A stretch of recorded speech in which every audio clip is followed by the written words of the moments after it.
and there's a bug. Stop. Hey y'all, howdy. Welcome to One for the Books. I'm Sandra Broadwell, and I'm recording today from the White Mountains in New Hampshire. So if you haven't caught my last couple videos, I am a full-time van lifer now, and I'm living out on the road with my husband and my cat.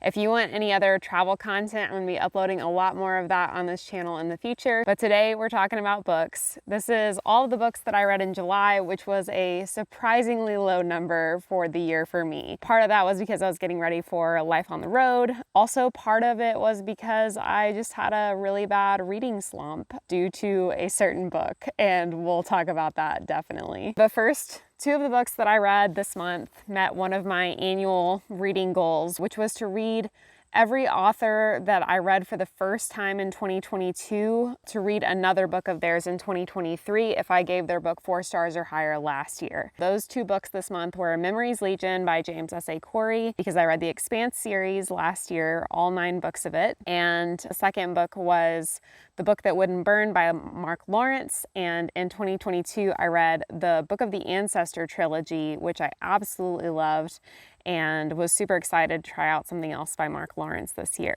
So without further ado, here's the books I read in July.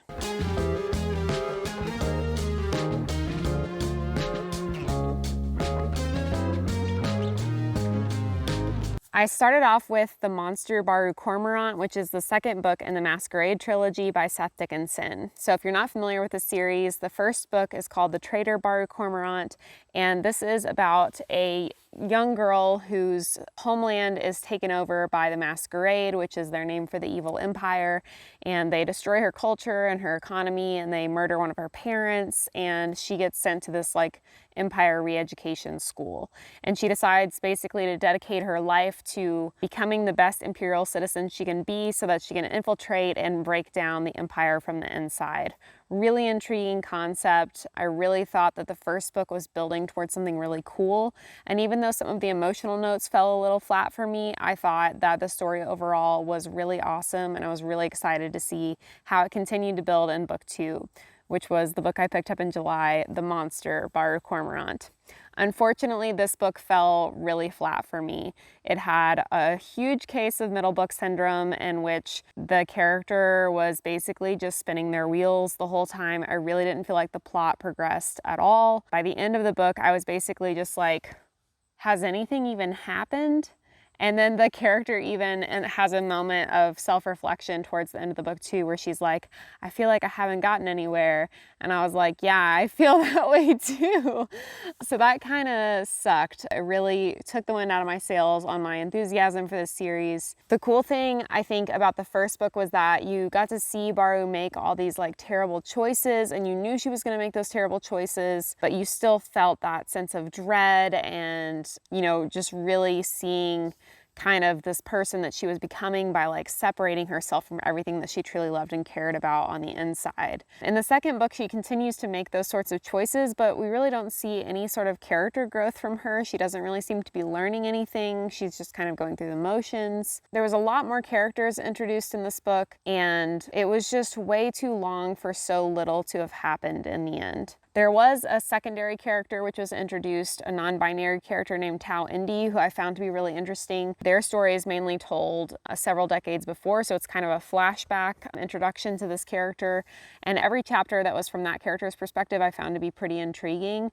But at the point when that character's story was more interesting to me than the main character's story, it just all got really muddled, and it was just such a slow kind of slog to get through, and it was just really disappointing. Overall, I still gave it 3 stars, but yeah, I was pretty bummed by how that one turned out. The second book that I completed in July was Memories Legion by James S.A. Corey. This is the compendium of all of the short stories and novellas that go along with the Expanse series.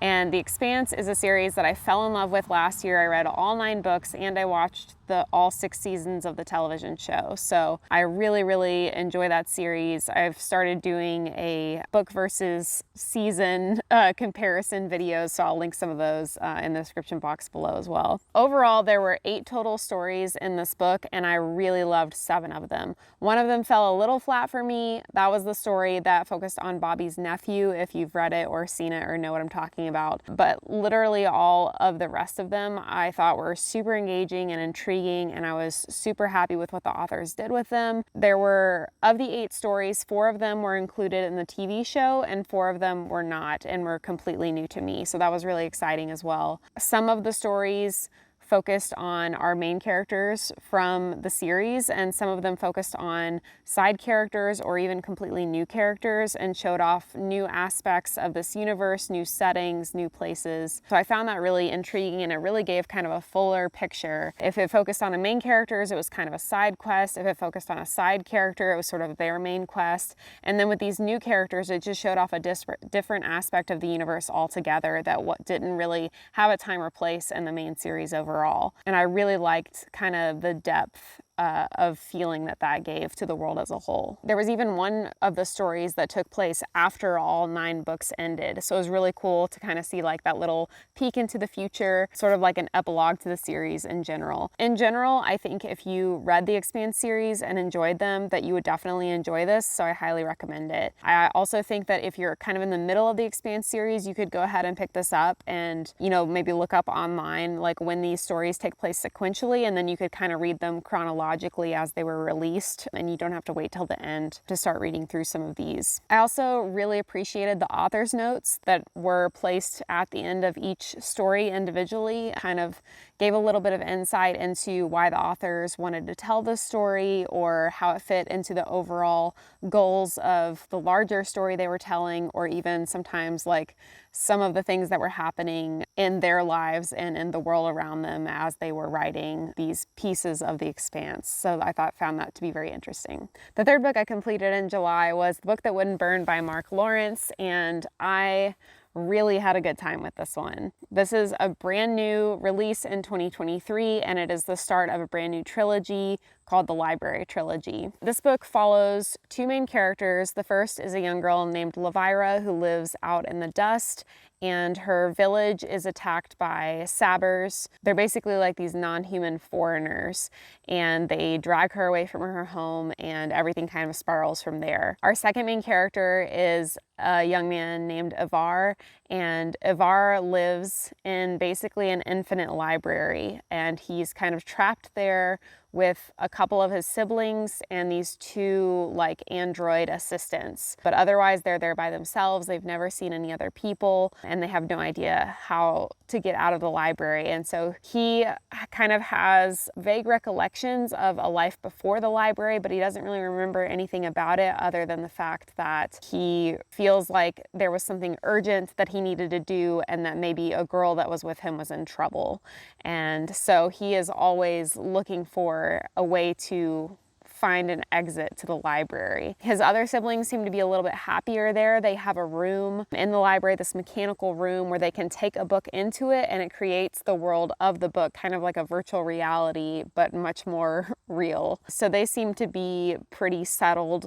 They've been there for, 20 years or so, and they've just accepted that this is their fate, but Ivar is constantly striving to find an exit. So this book just follows these 2 characters and their journeys as their stories kind of intertwine, and the book has several plot twists, some of which I thought were foreshadowed in a way that I kind of guessed what was going to happen before it happened, and a couple of them I definitely didn't see coming, and one of them I was like really like jaw on the floor, just blown away when I figured out what was going on.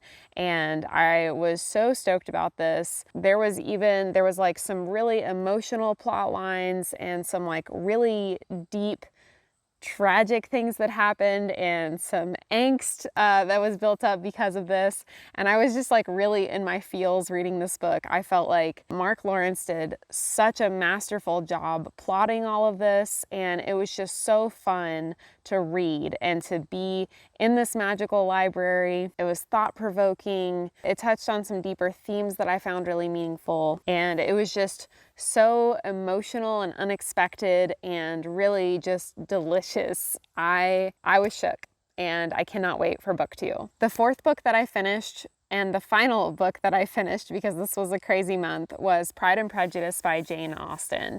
And I basically decided to read this because I love the 2005 movie adaptation with Keira Knightley of Pride and Prejudice. It came out when I was in high school, and I've seen it dozens of times probably, but I never really was intrigued to pick up Jane Austen. I just generally don't enjoy media where romance is the main plot. I don't really like rom-coms. You know, it doesn't matter what the form of media is. I just don't gravitate towards that kind of stuff. But I really love the 2005 movie, and earlier this year, my friends Lauren and Maureen were going to see a Broadway play of it, and they invited me to come along, and I went, and I had such a great time.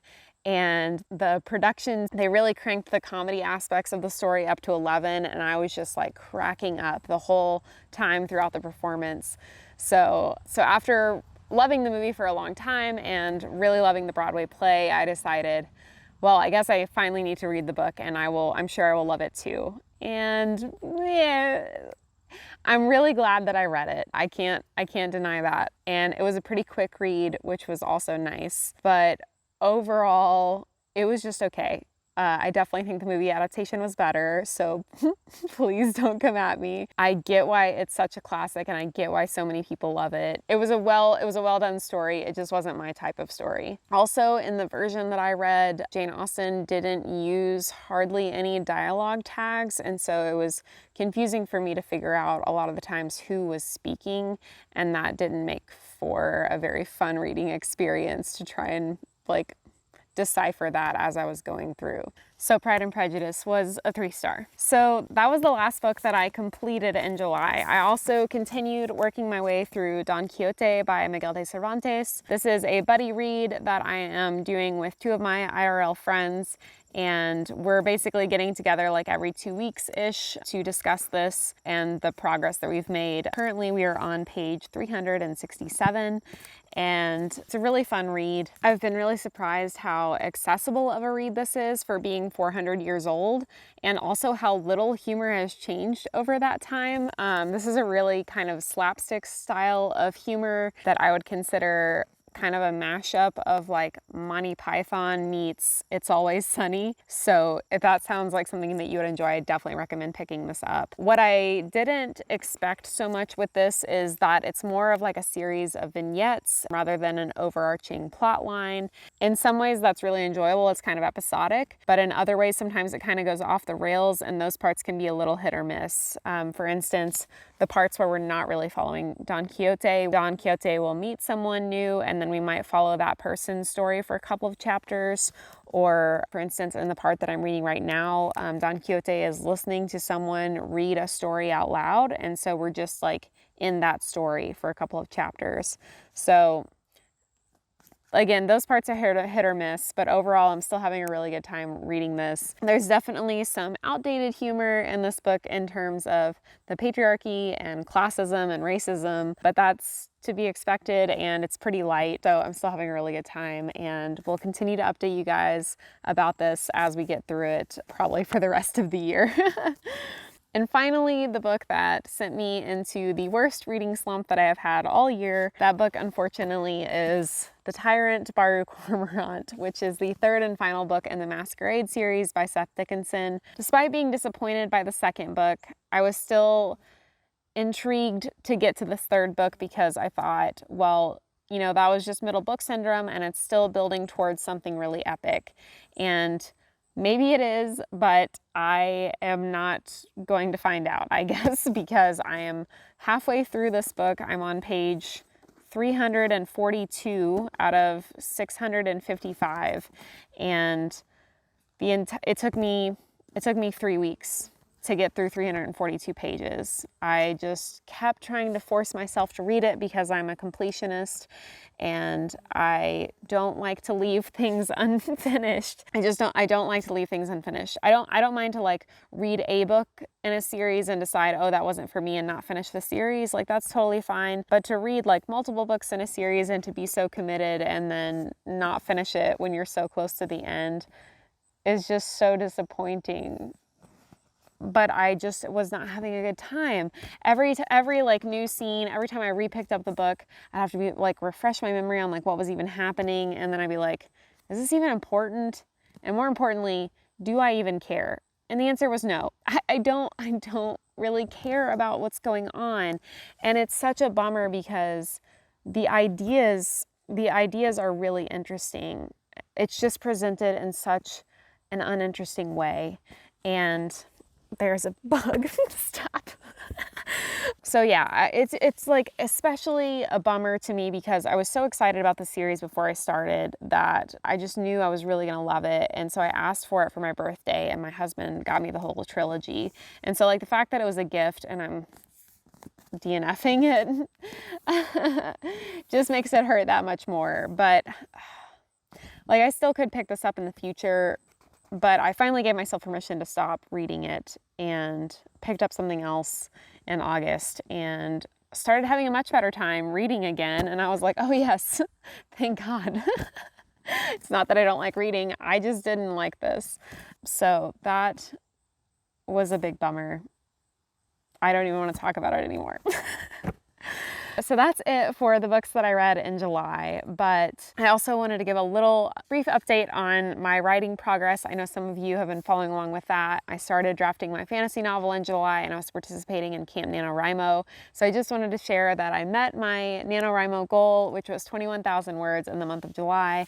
And despite how busy and crazy my life was in July, I'm just really stoked that I still managed to fit in all of those words and all of that time dedicated to it. And it's been a little tricky being able to find kind of a pattern or habit that works for me in terms of a writing schedule now that we're on the road, because our life is so different every day. But I'm still working on it, and I'm sure I'll get that figured out pretty soon. But I'm approaching 30,000 words as of the time of recording this video and feeling really good about it. So thank you all so much for tuning in to my channel and supporting me as this channel grows and changes. And yeah, I'm just really stoked to be with you all on this journey. As always, be kind, read books, and hit the subscribe button below for more bookish content to come. I'll see you soon.